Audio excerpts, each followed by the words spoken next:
Buenas noches. Palabra de honor nuevamente en su pantalla. Le agradecemos que nos acompañe y le contamos que hoy vamos a tener un invitado que es el doctor Aurelio García del Orrio, abogado, legislador provincial por Encuentro Vecinal, que va a hablar con nosotros de dos temas muy interesantes y uno de ellos yo me atrevería a calificarlos como una suerte de bomba. Sí, y además es un testimonio, porque va a hablar de la corrupción, pero no solo de la Argentina, también involucra a Brasil. Y entonces están vinculados los dos temas. Pero lo que yo quiero recalcar, Prudencio, es el tratamiento de la justicia de este tema en Brasil versus el tratamiento de la justicia de este tema en Argentina, y permitime que me sonríe. Va a ser un tema para que lo conversemos vos y yo en algún momento, después cuando escuchemos a García del Orrio y la gente sepa qué está ocurriendo. Con todo gusto. Adelante.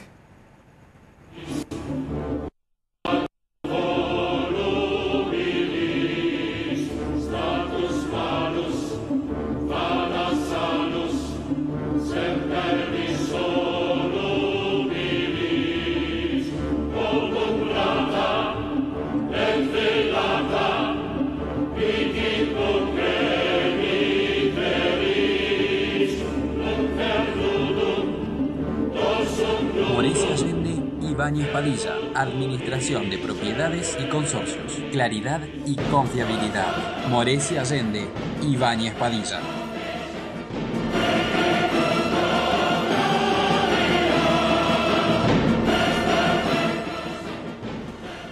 Ayer domingo nos hemos despertado con una noticia que creo que para los que creemos realmente en el valor de los principios republicanos es una noticia buena. La Unión Cívica Radical ha reunido su convención en la ciudad de Gualeguaychú para resolver en definitiva si iban en alianzas, con quién iban y quién iba a ser el candidato presidente de la nación que van a postular. Dentro de esa alianza para resolverlo a través de las PASO, en definitiva con los otros socios. Y el resultado ha sido, a mi juicio, muy importante. Quizás ustedes ya conocen la noticia, pero me voy a permitir recordársela. Había dos posiciones fundamentalmente. Una, que estaba encabezada por el presidente del partido, el senador Ernesto Sanz, que se postulaba como candidato a presidente y que propiciaba un acuerdo amplio que comprendiera al PRO y a la coalición cívica, además, por cierto, de la Unión Cívica Radical. La otra posición tenía como abanderados a Julio Cobos, el ex vicepresidente de Cristina Fernández de Kirchner en su primer periodo, y el senador Gerardo Morales. Ellos, que propiciaban la candidatura de Cobos a presidente, impulsaban una alianza con UNEN, es decir, este frente que se ha ido desgranando últimamente y ha perdido evidentemente mucha fuerza electoral.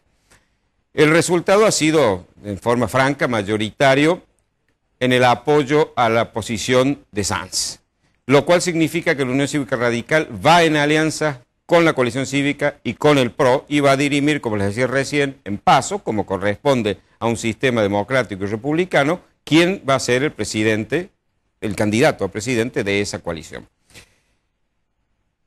Hay gente que no está conforme. Dentro del propio radicalismo, obviamente, no están conformes probablemente los que postulaban otra propuesta, y no están conformes algunos que han protestado porque han dicho que esto significa que la Unión Cívica Radical le entregue su caudal electoral a la derecha. Yo creo que lo he dicho más de una vez, esto de izquierdas y derechas me parece, además de rancio y anticuado, que no dice nada. ¿Qué es izquierda, qué es derecha? Lo he dicho alguna vez, no lo voy a repetir, me parece que ya no dice nada. Pero, además de eso, me da la sensación de que está viviendo la República momentos muy especiales. Y en los momentos en que vive hay imperativos que deben estar por encima de algunas diferencias que pasan a ser pequeñas, como pueden ser las existentes entre una propuesta de inspiración social cristiana, social demócrata y una propuesta liberal. Es decir, lo que hay que rescatar en la Argentina es la vigencia de la República. Es decir, los valores republicanos tienen que restaurarse porque hoy están gravemente dañados y no están presentes en la vida pública argentina.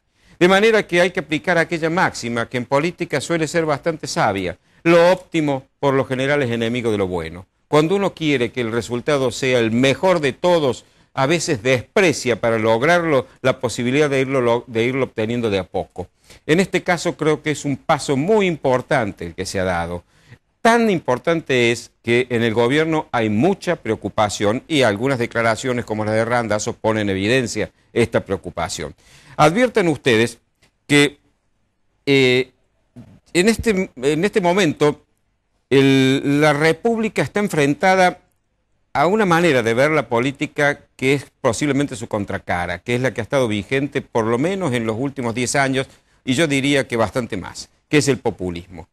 Ya hemos hablado de esto. ¿Qué es la República? ¿Qué es el populismo? Diría que, diciéndolo en términos de Claudio Fantini, están enfrentadas dos posiciones de interpretar la política, una posición que él llama la autoritaria y la otra la liberal, es decir, un modelo en donde un individuo o un grupo pequeño de individuos se alzan por el poder por vía legítima, habiendo ganado elecciones, acaparan todo el poder, pasan por encima de las instituciones, se creen los intérpretes directos del pueblo y actúan como si fueran monarcas absolutos a quienes se les ha coronado. Y una posición liberal que es respetuosa del sistema republicano de contralor recíproco de los poderes, de publicidad de los actos de gobierno, de mandatos a términos, etcétera, etcétera. Es decir, a donde realmente somos una república cuando eso está vigente.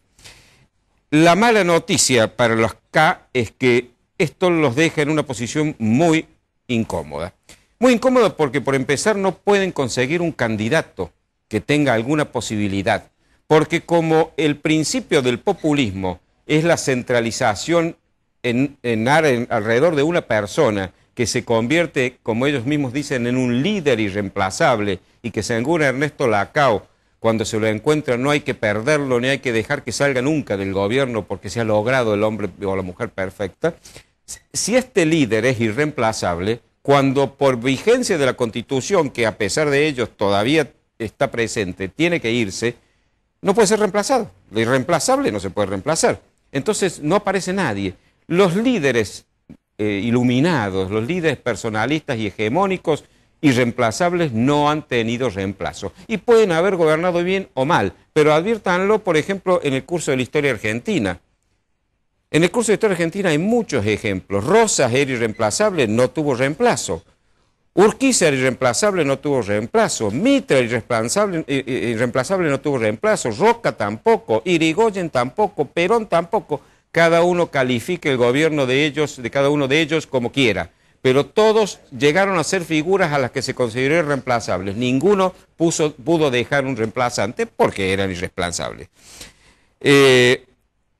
Yo creo que, sin embargo, esta es una buena señal. Esto hace que haya realmente un frente importante, fuerte, firme, al que es muy difícil que el kirchnerismo, por muy bueno que llegue a ser el resultado electoral que consiga, le puede ganar en primera vuelta.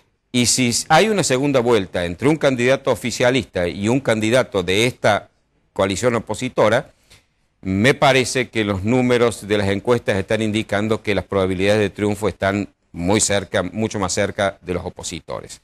Ese es el motivo de la preocupación. A Scioli no le tienen confianza. Daniel Scioli es un hombre que se ha dejado humillar, ha sido prácticamente un trapo de piso en manos de los Kirchner, que han hecho de él lo que han querido ganas, y él ha seguido como el perrito faldero lamiéndoles la mano y asimilando todas las humillaciones. Sin embargo, a pesar de eso, o quizás por eso mismo, no le tienen confianza. ¿Por qué? Porque el hombre humillado, por más indigno que sea, en algún momento cuando tiene poder, se venga de las humillaciones a que ha sido sometido. Y en segundo lugar, porque Scioli sabe, porque si bien es nuevo en el peronismo, ya ha militado lo suficiente, que en el peronismo, que es un movimiento gregario, es como una manada. No puede haber dos machos alfa. Cuando alguien deja el poder, el que lo sucede, si es peronista también, tiene que hacerlo desaparecer. Desaparecer, no digo en términos, digamos, literales, pero sí humillarlo, reducirlo a nada como han hecho los Kirchner con Menem, o, si es posible, meterlo preso.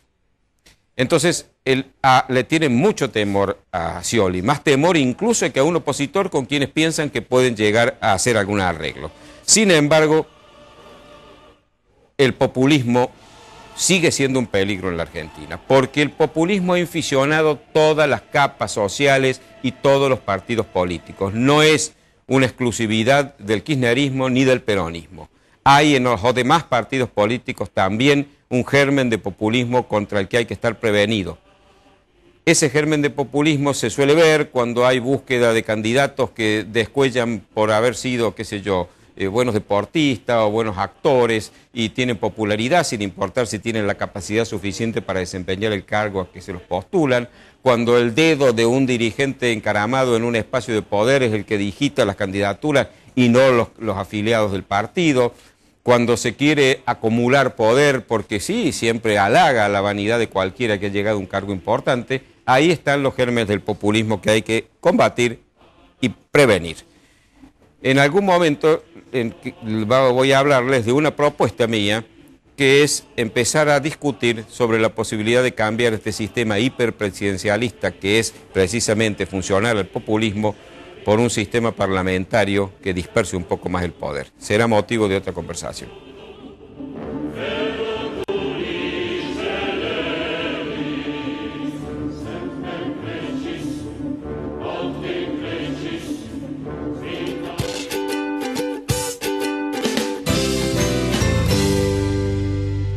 Morecia Allende, Ibáñez Padilla, Administración de Propiedades y Consorcios. Claridad y confiabilidad. Morecia Allende, Ibáñez Padilla. Centro Tomografía Computada Córdoba Sociedad Anónima. Instituto Ulton, líder en diagnóstico por imágenes. Primer instituto de cirugía ambulatoria mínimamente invasiva del interior del país. Avenida Vélez Arfiel 562, Córdoba, Argentina. Teléfono 0351 426 7700.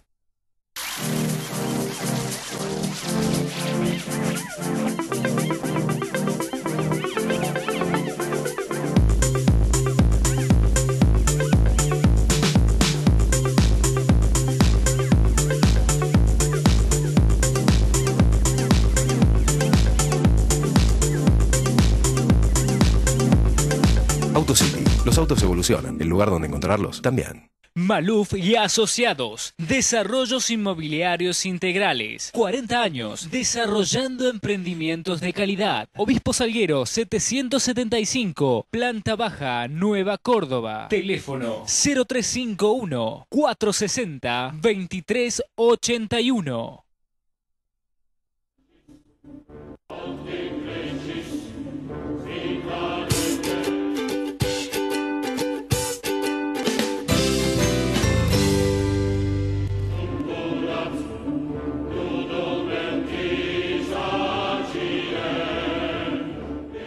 Como les adelanté, el doctor Aurelio García Elorrio con nosotros. Bienvenido, Aurelio. Un gusto. Bienvenido, doctor. Los veía atentamente los programas de usted, la verdad que me gusta. ¿Ha sido seguidor de Palabra de Honor? Sí. Bueno, es un honor. No. La invitación a Aurelio responde a dos cosas, pero fundamentalmente la que dio lugar a que conversáramos para que viniera el programa fue un proyecto de ley que Aurelio ha presentado sobre el cual me gustaría que él se expidiera.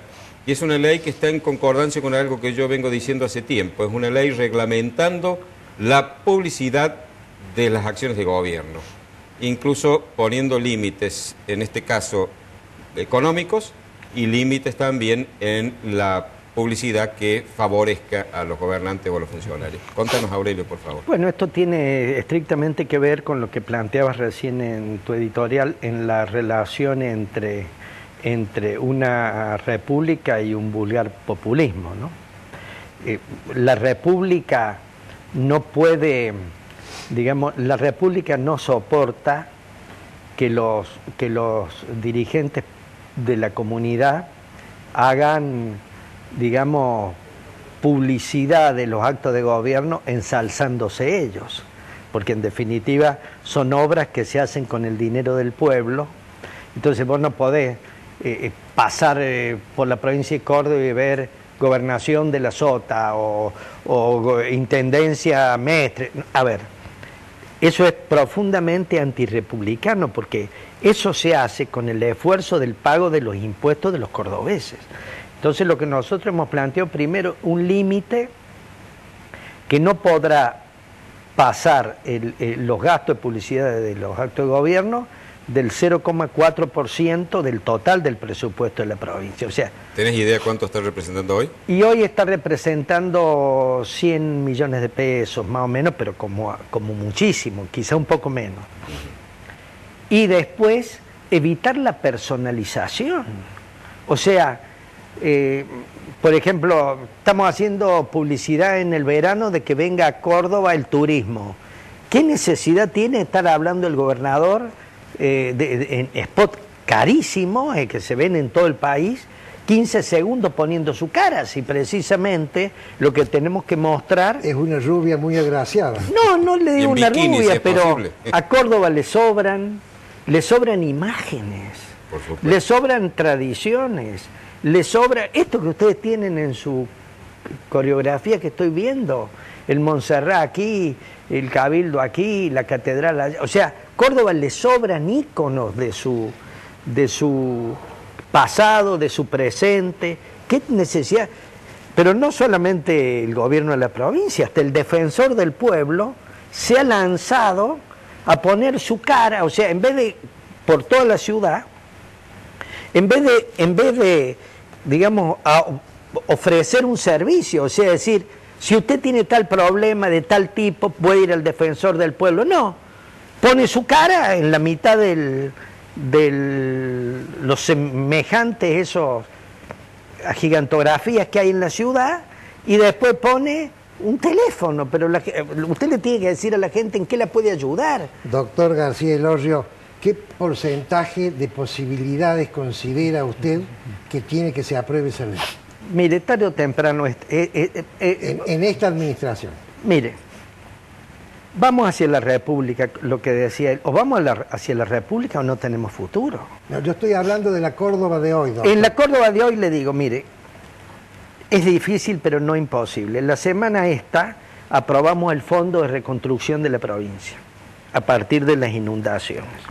El Fondo de Reconstrucción de la provincia, la legisladora Montero, el Frente Cívico, el Rodrigo de Loredo de la Unión Cívica Radical, le pidieron expresamente al gobernador que estaba ahí, en la legislatura, que todo lo que tenía presupuestado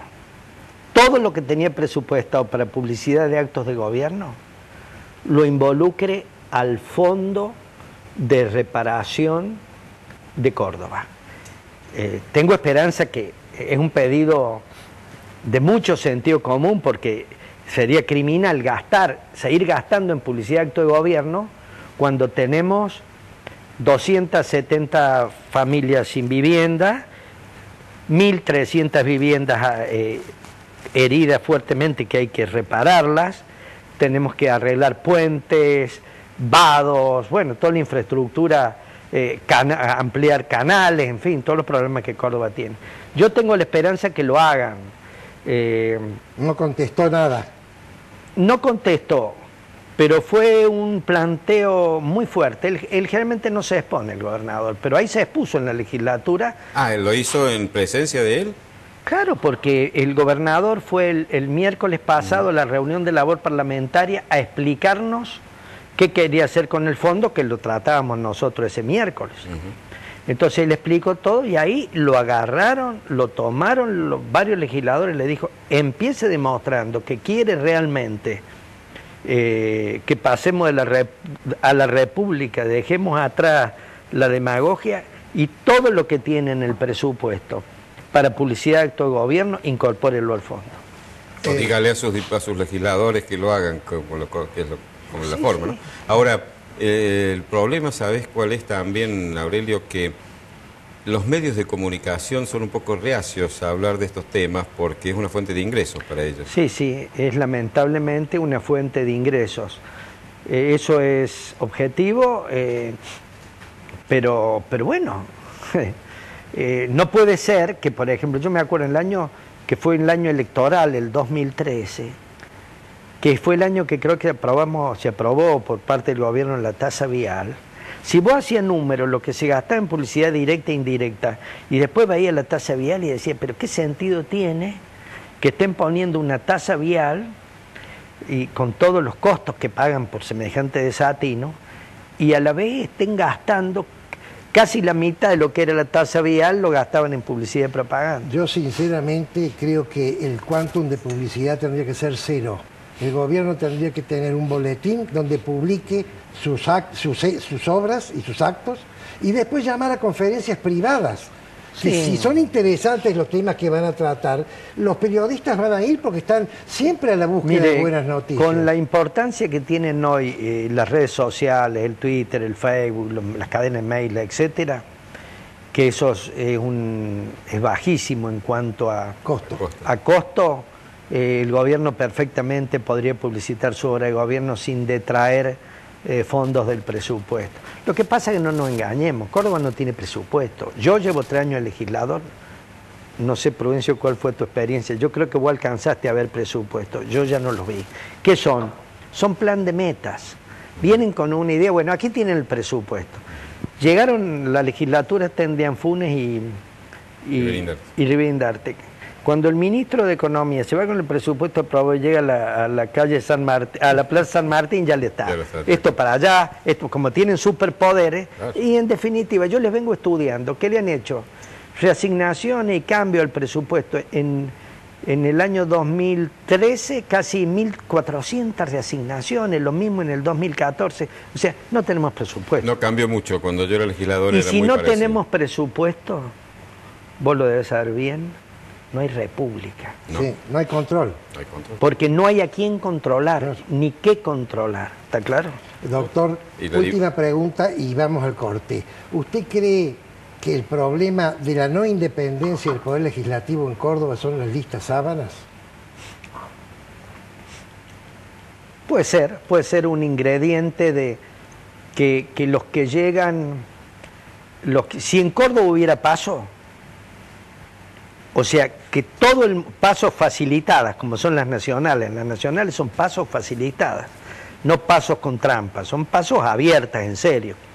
Si Córdoba hubiera esas elecciones internas abiertas y simultáneas, el nivel de calidad de la representación de los partidos subiría notablemente.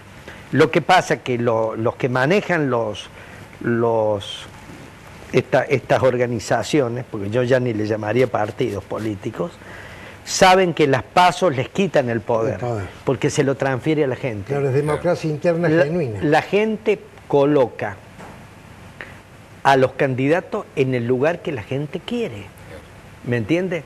Por eso el gobierno de Córdoba se va a ir quedando como una de las pocas provincias que no tiene paso. ¿Por qué? Porque las otras no quiere perder el poder de ser él el que diga: vos sos legislador acá, vos sos legislador acá y vos sos legislador. Que sean obedientes, cumplan órdenes, 2 neuronas, una para escuchar la orden y otra para levantar el brazo, un auditivo y otro motor. Las pasos abiertas son una de las soluciones. No, la gran solución. Bueno, tenemos que ir a un Hacemos corte. un corte.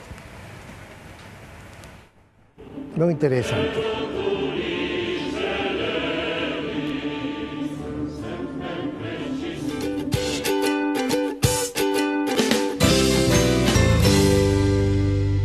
Morecia Allende, Ibáñez Padilla, Administración de Propiedades y Consorcios. Claridad y confiabilidad. Morecia Allende, Ibáñez Padilla. Maluf y Asociados, Desarrollos Inmobiliarios Integrales, 40 años, desarrollando emprendimientos de calidad. Obispo Salguero 775, Planta Baja, Nueva Córdoba. Teléfono 0351 460 2381. Centro Tomografía Computada Córdoba Sociedad Anónima. Instituto Ulton, líder en diagnóstico por imágenes. Primer instituto de cirugía ambulatoria mínimamente invasiva del interior del país. Avenida Vélez Arfiel 562, Córdoba, Argentina. Teléfono 0351 426 7700.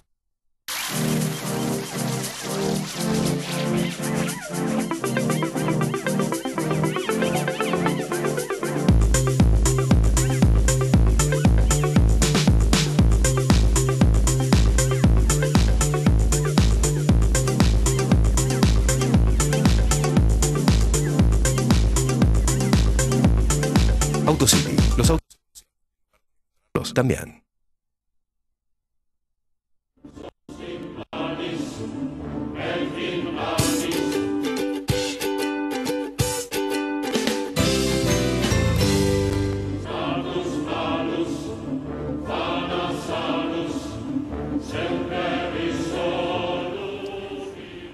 Les dije que en el segundo bloque el doctor García del Horro nos va a contar algo que a mi juicio es una especie de bomba, porque realmente va a ser algo de altísimo impacto. Para ponernos un poco en tema, ustedes han estado viendo que en Brasil hay una situación política muy delicada. Ayer, creo que sí, o anteayer, ha habido en no sé, 50 ciudades brasileras varios millones de personas que han salido de la calle pidiendo que la justicia actúe contra la corrupción, pidiendo incluso la destitución de la presidenta y algunos están pidiendo, la locura por supuesto, un golpe de Estado, un golpe militar. Lo cierto es que en Brasil hay un escándalo por la corrupción que se inició con Petrobras y a través de las declaraciones de uno de los hombres que más han intervenido, que es Alberto Youssef, que para poder obtener una pena más leve ha declarado lo que le han pedido y ha dado una lista de las empresas y de las obras hechas por el Estado en donde ha habido corrupción. Pero resulta que a esas cosas parece que también involucran en alguna medida a la Argentina y en particular a Córdoba. Aurelio, contanos de qué se trata. Sí, efectivamente, es muy interesante lo que está pasando en Brasil porque va a producir cambios en toda América Latina. Cuando Brasil se engripa, se resfría el Cono Sur.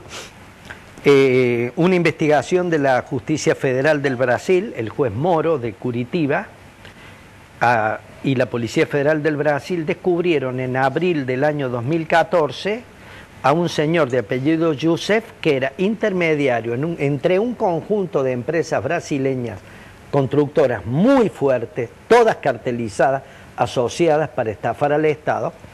Y este señor Youssef, que era el que llevaba las propuestas de coima de este grupo de empresas a las empresas del Estado brasileño o al Estado brasileño. O sea, era un intermediario, tenía una agencia, el hombre tipo... Un lobista. Sí, era un lobista muy particular, que manejaba un conjunto de empresas a su vez, que era entre las que usaba para hacerle los pagos. Todo iba bien, no había ningún problema, era un negocio que lo venían haciendo hace mucho tiempo, haciéndole perder a Petrobras muchísimo dinero, porque si las empresas se cartelizaban, el precio de los sobreprecios aparecían, etc. Cuando lo detectan, Youssef le cambia al juez Moro y le dice, bueno, yo no quiero una pena más de 4 años, yo no quiero pudrirme en una cárcel brasileña, yo le voy a dar a usted el informe puntual de 750 obras en las públicas en las que yo intervine en las coimas. Y entonces le entrega las 750 obras y le empieza a contar, bueno, a este le pagué por esta obra, o sea, a este le pagué a través de esta empresa, a este le pagué a través de esta empresa, y empieza a describir. ¿Esa información usted de dónde la obtiene, doctor? Nosotros la obtuvimos de Curitiba, o sea... ¿Del juez? No. ¿Se ha hecho pública la lista? Sí, de sí, Youssef, ya ¿no? está publicada. Se ha publicado en los diarios de Curitiba. Sí, sí, y después ya apareció en la web y ya la pescamos nosotros. Y ahí aparecen que no solo se intentaba perjudicar al Estado brasileño o a Petrobras, que es lo que tiene indignado a los brasileños, porque hay 2 billones de reales dando vuelta, manejado 2 billones de reales en coimas, sino que también está el puerto de Mariel en Cuba, hay obras en Venezuela, está en medio del Estado de Venezuela, está en medio del Estado cubano, está Panamá, creo que está algo de Ecuador y está Córdoba. Los famosos gasoductos de Córdoba, que los gana una empresa... ¿Córdoba de Andalucía? No, la Córdoba nuestra. Es, si ustedes se fijan, en la lista de Youssef aparece claramente. Empresa que pide intervención para la coima, empresa OAS. Empresa, el contacto, el teléfono del contacto, la obra, gasoducto de Córdoba, Centro Norte. Después dice, número de la propuesta, o sea, era hasta con número... numerada la propuesta, número de la propuesta, fecha de la propuesta y monto de la propuesta de coima. ¿De la propuesta de coima? Sí, es todo un sistema de... ¿Y hay empresas argentinas vinculadas a esto? Y entonces, le decía, la empresa OAS es la que pide la coima, pero la empresa OAS formaba parte de todo un sistema de cartel de empresas brasileñas entre las que está Andrade Gutiérrez. Vienen estas dos a Córdoba a hacer los gasoductos. Vienen cartelizadas. Por eso, si usted se fija en los montos de la propuesta que hace Andrade Gutiérrez. Muy parecida. ¿Vos te das cuenta? Bueno, vienen cartelizadas de la década del 90. Ahora. Pero esos gasoductos no se hicieron, doctor. Pero espere. Vienen con 257 millones más o menos de dólares el precio de la obra. Como el pliego decía que tenía que venir alguna empresa argentina asociada, Andrade Gutiérrez se asocia con Britos, que es la empresa del señor Miró. O sea que algunos dicen que es la Sota. Que es de la Sota. Y la otra, OAS, la que había pedido la coima, viene asociada a Electroingeniería. ¿Está claro? O sea, es kirchnerista, vinculada al Poder Nacional. Vinculada al Poder Nacional. Bien. Se hace la licitación, hacen la oferta de coima OAS en el mes de diciembre del 2008. 60 millones de reales. Gobernador Juan Schiaretti. Y Schiaretti la adjudica 5 meses después, adjudica la obra, no a la que había hecho la propuesta de coima, a la primera, pero para el caso es la misma, porque son todos socios, o sea, son empresas cartelizadas. ¿Y entre Britos y Electroingeniería también hay vinculaciones? Sí, fíjese, eso se lo puedo contar también. Hay vinculaciones indirectas. Algunos socios de Miró son socios de los dueños de Electroingeniería. Tienen, digamos, hombres en el medio. Esa es una investigación que hizo un señor González, un periodista de Córdoba. ¿Está aprobado con nombres y todos? Con los informes de la Inspección de Sociedades Jurídicas. Ahora, doctor, si Britos es una empresa vinculada a Córdoba y Electroingeniería a la Nación, entonces acá el federalismo está funcionando bien. ¿Cómo la Nación? Y la otra también, a la Nación. No, Britos aparentemente... Al gobierno nacional estás hablando. Vinculaciones con el poder cordobés. Sí, no, en realidad esto demostraría... El poder nacional. Esto demostraría otra cosa. Que se pelean por arriba, pero los negocios se mantienen por abajo. Yo creo... Se reparten y se cumplen. Y el Yusef de Argentina, de Córdoba, sería Miró. El equivalente, el que interviene en eso. Yo creo que Miró es mucho más que Yusef, es un intermediario de coima. Yo creo que el señor Miró tenía poder real al punto tal que hacía las obras públicas, su empresa Britos, como tenía gana, camino a las altas cumbres, el Cuadrado, etc. Doctor, se nos acabó el tiempo. Pero me queda un minuto nomás que con esto cierro. Adelante. 6 legisladores de Córdoba, Liliana Montero, Ricardo Fonseca, Birri del socialismo, Rodrigo Velodrero radical, Preto del PRO y el que les habla, nos hemos presentado al fiscal anticorrupción de Córdoba, que está investigando las obras de Brito en Córdoba, y le hemos dicho, oiga, pídale al juez de Curitiba que lo haga hablar a Yusef.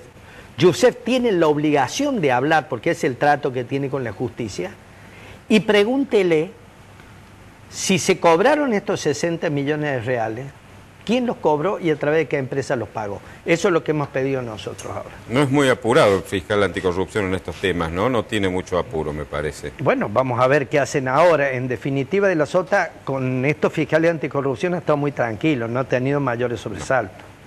Bueno, lamentablemente hemos llegado al final, Aurelio. Te agradecemos enormemente y creo que esto es algo muy novedoso e interesante que va a dar mucho que hablar. Doctor, muchas gracias por su visita a nuestro programa. Seguiré viendo los lunes, que la verdad que lo disfruto, y sobre todo disfruto esa línea argumental que no es la primera vez que te la escucho, de la diferencia entre demagogia y república, que me parece que eso es lo que tenemos que trabajar. Así es. Bien.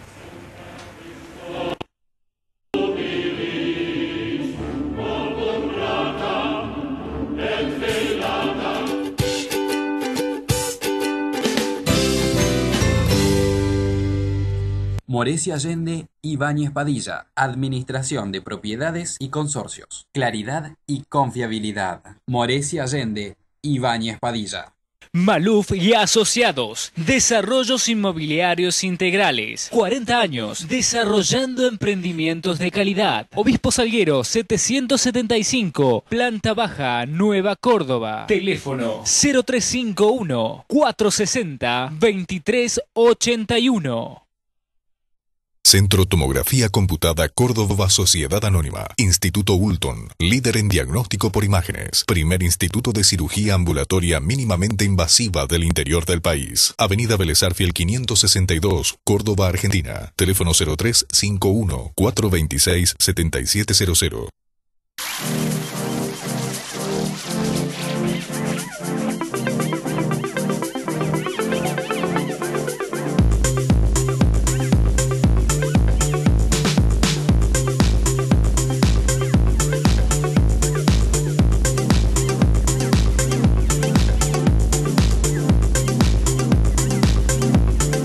AutoCity. Los autos evolucionan. El lugar donde encontrarlos también.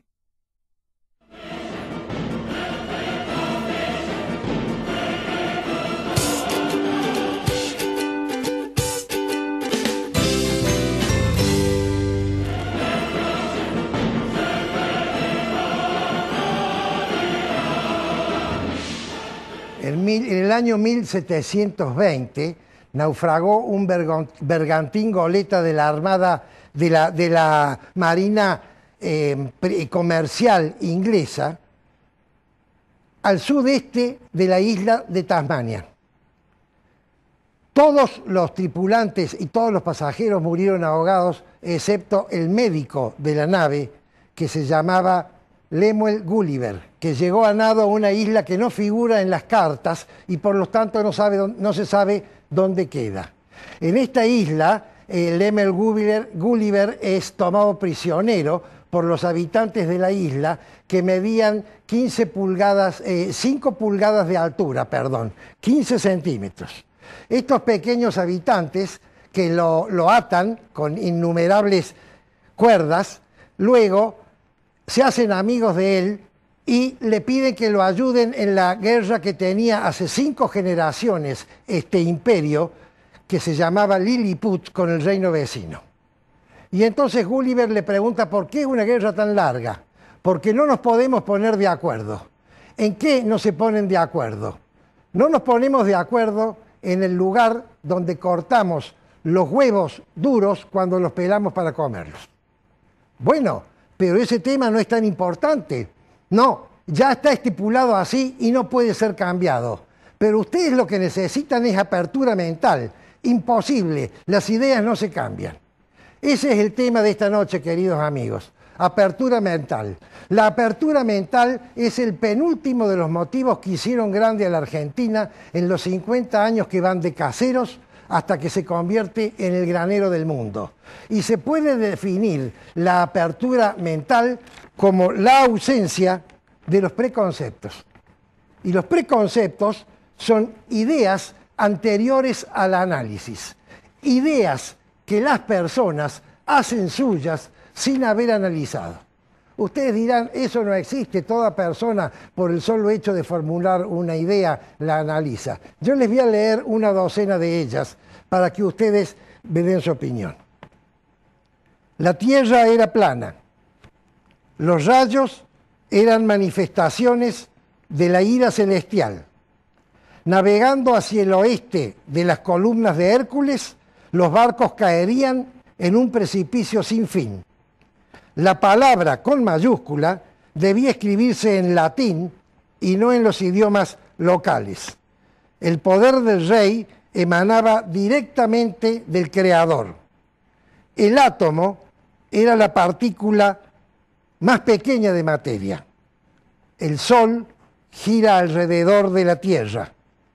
Los mamíferos no ponen huevos. Ninguna máquina más pesada que el aire puede volar. El tiempo, el espacio y la masa son inmodificables. Este concepto se ha cambiado hace 50 años recién. Y la mitad de la gente que me está escuchando no sabe que no es así. Jamás, escuchen jamás un hombre de color podrá ser presidente de los Estados Unidos. Y les voy a decir el último preconcepto que durante siglos, por no decir milenios, ha hecho que la humanidad se pelee y se mate entre ellos. Recién, hace muy pocos años, en el Concilio Vaticano II, este concepto se ha cambiado. El preconcepto decía, que ahora está cambiado, gracias a Dios, existe una sola ruta para llegar a Dios. Cuando se cambiaron estas ideas, vamos a hablar en números gruesos, esto ocurrió 500 años antes de Cristo, cuando un grupo de filósofos griegos, ya lo hemos comentado, dijo, el efecto es posterior a la causa genera el efecto. Esa idea que se fue desarrollando, luego se aquietó un tiempo y en épocas del iluminismo vuelve a aparecer y aparece con la siguiente idea que la engloba, cuando dice, hay libertad para pensar, el hombre puede pensar lo que tenga ganas, y esa es la base de la filosofía liberal. Yo estoy absolutamente preparado para pensar lo que quiera. Y entonces aparece el pensamiento liberal con los liberales ingleses. Primero, obviamente, estas cosas siempre las empiezan los jesuitas. En mi opinión, esto empieza con el padre Francisco Suárez, cuando dice el poder no viene del Dios al rey, viene de Dios al pueblo, y el pueblo se lo entrega al rey. Luego vienen los pensadores liberales ingleses y franceses, y entonces se hace la revolución inglesa en 1688, que se mantienen sus principios hasta el día de hoy. Se hace la revolución francesa un tiempo después, 1789, que como fue compulsiva no duró. Y después vino el imperio. Y cuando cayó el imperio, ¿saben qué hicieron los tres reyes más poderosos del mundo? El emperador de Rusia, el emperador de Austria-Hungría y el rey de Prusia. Hicieron la Santa Alianza para que nunca más hubiera una revolución que pudiera destronar al rey. Fue tan grande, tan poderosa la fuerza de la apertura mental que se generó el concepto de república y que se generó el concepto de democracia, que es lo que la República Argentina, cuando se independizó, aplicó en estas tierras y pudo llegar, por ese motivo y los otros 5 que hemos explicado en 2 conversaciones anteriores, a ser el granero del mundo. Permítaseme unas pequeñas pautas. No voy a empezar con el 25 de mayo, voy a empezar un poquito antes, con una apertura mental. No quiero monopolio con España, quiero comerciar con quien quiera. Después viene la Revolución de Mayo, quiero la autodeterminación porque el rey está preso en Bayona. Después viene la Asamblea del año 13, no quiero más privilegios, anulemos los privilegios. Después viene Tucumán, quiero la independencia. Después viene Caseros, quiero la Constitución. Y después de Caseros viene el desarrollo sostenido que tiene la República Argentina, que es la diferencia que hay entre riqueza y generar permanentemente la riqueza, que es lo que se consigue con la apertura mental. La apertura mental es la madre de la creatividad, y la creatividad es lo que ha hecho que la humanidad avance hasta llegar en este momento a poder estar pensando en colonizar otros mundos.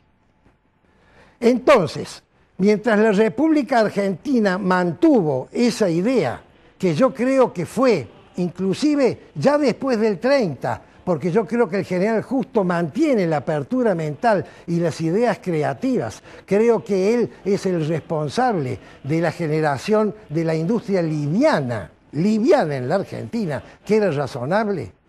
Cuando estas ideas se interrumpen y se terminan, la Argentina, cuando sale una idea es porque entra otra. Nada sale si no la saca alguien. ¿Qué idea sacó a la apertura mental? Y con esto voy terminando. El populismo. Ya ha hablado recién Prudencio del populismo. La apertura mental es, con esfuerzo, yo, y aplicando mi inventiva, tengo progreso. ¿El populismo qué es? El populismo es, yo tengo un Estado benefactor que me va a dar a mí el progreso. Y entonces yo tengo que luchar contra otras clases porque lo que yo mejore se lo voy a sacar a otra clase que lo tiene indebidamente. Y entonces aparece la lucha de clases, la contienda, en vez del concepto de la apertura mental que dice: yo tengo una fracción de la torta, para agrandar la fracción de la torta no voy a manotear la fracción que está al lado, lo que quiero hacer es agrandar la torta. ¿Con qué? Con inventiva. ¿Con qué? Con nuevas ideas. Y en eso es lo que tenemos que, ahora que tenemos la posibilidad de cambiar el gobierno populista, de cambiar el gobierno estatista, elegir un gobierno que presente posibilidades de aplicar la apertura mental y el pensamiento creativo para hacer grande la Argentina. ¿Saben por qué? Este es el PBI y este es el déficit. Hay dos formas de solucionar este problema. Una, achicar el déficit con un costo social enorme. La otra es agrandar el PBI. Y eso se consigue con creatividad, con inversiones y con desarrollo. Es palabra de honor.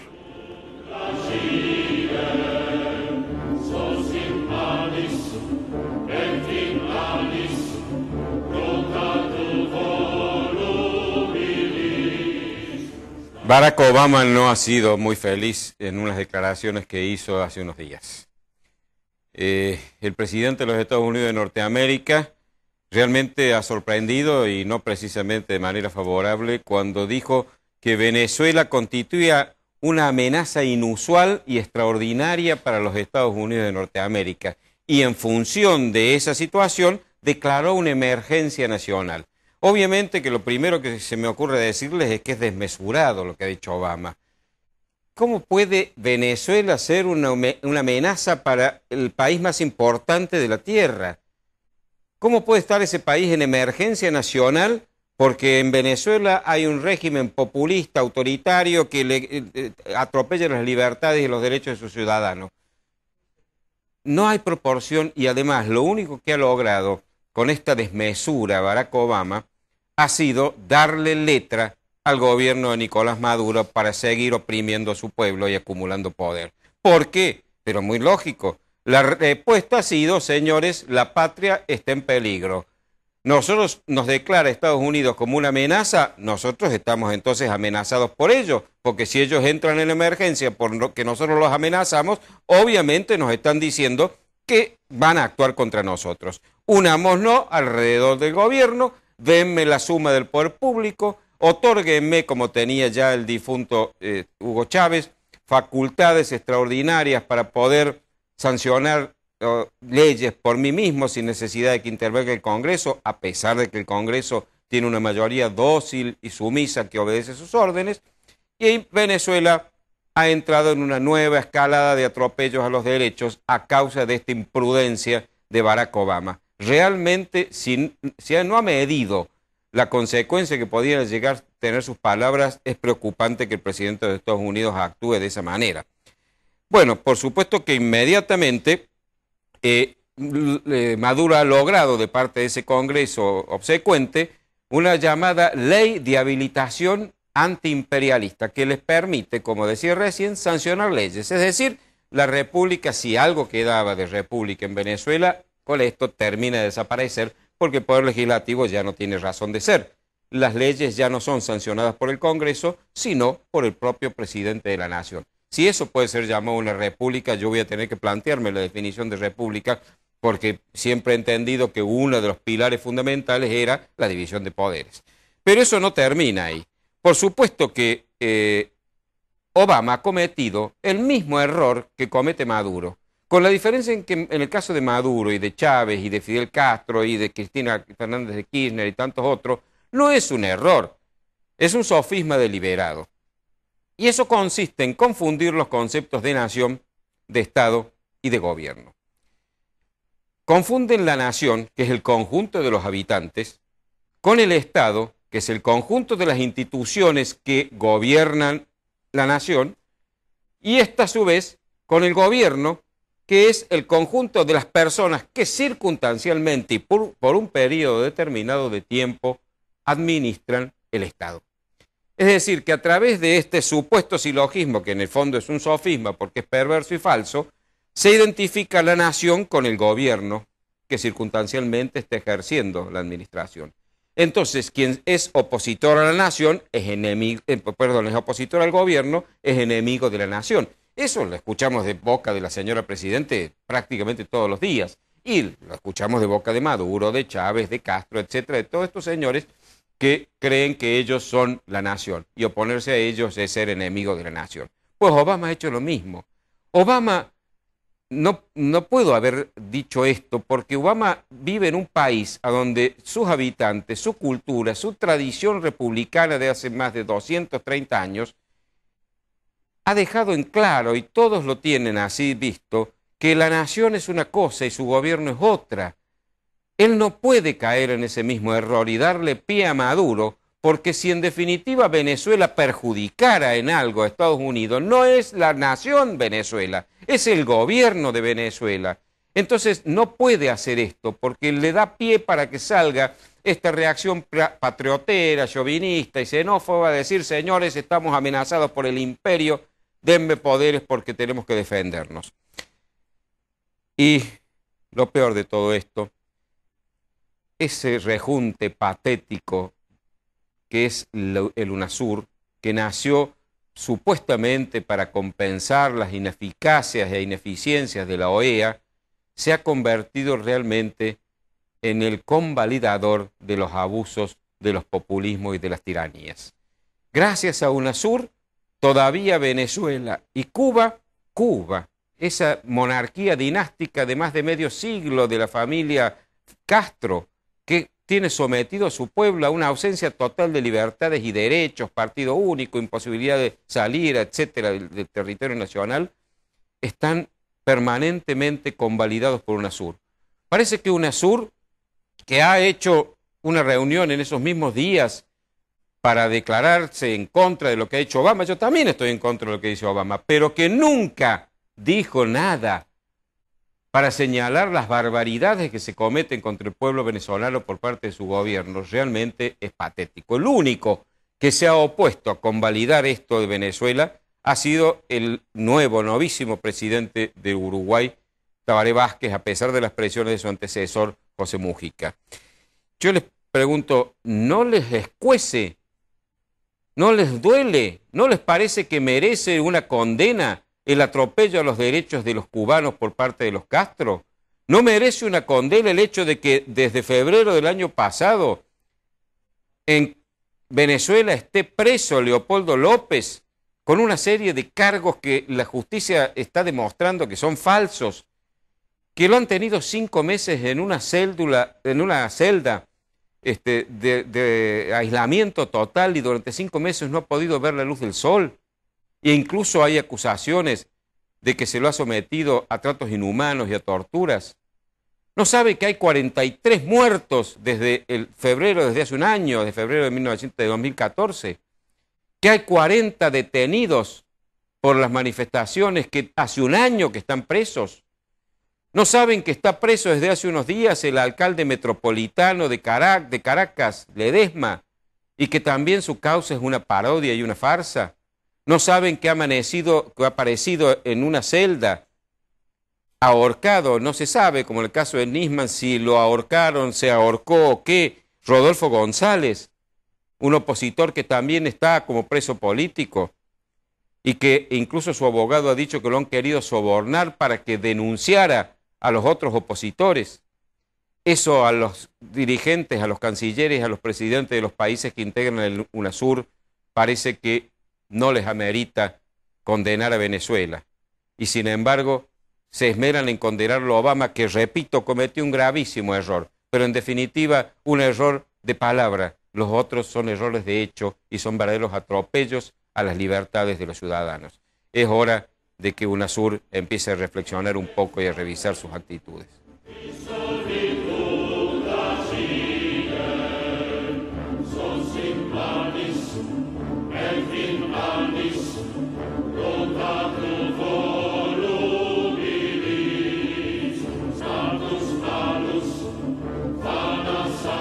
Reflexión en este minuto que nos queda, Prudencio, porque lo demás será materia de charla entre nosotros.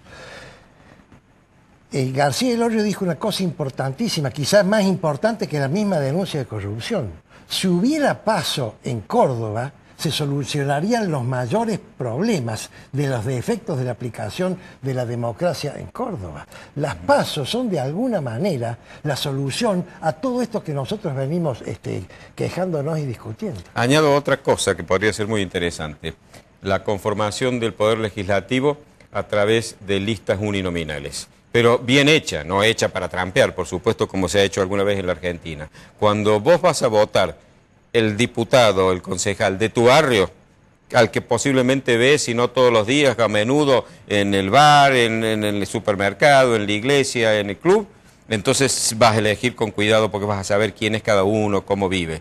Y entonces ahí no vamos a tener esas listas sábanas que vos decías, que son listas donde los primeros son conocidos y los demás es un rebaño que va simplemente a cumplir orden. Exacto, y entonces yo voy a inventar una máxima.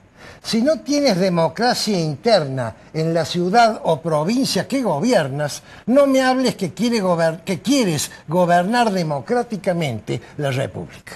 De acuerdo. Nos veremos entonces el próximo lunes, si Dios quiere.